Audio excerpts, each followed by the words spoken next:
عن أبي عمرو وقيل أبي عمره سفيان بن عبد الله رضي الله عنه قال: قلت يا رسول الله قل لي في الإسلام قولا لا أسأل عنه أحدا غيرك.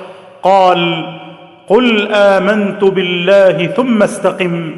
رواه مسلم.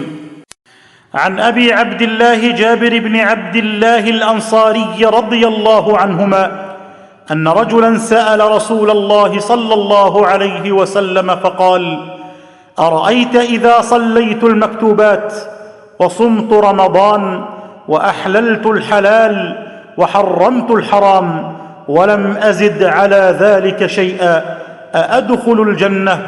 قال: نعم. رواه مسلم.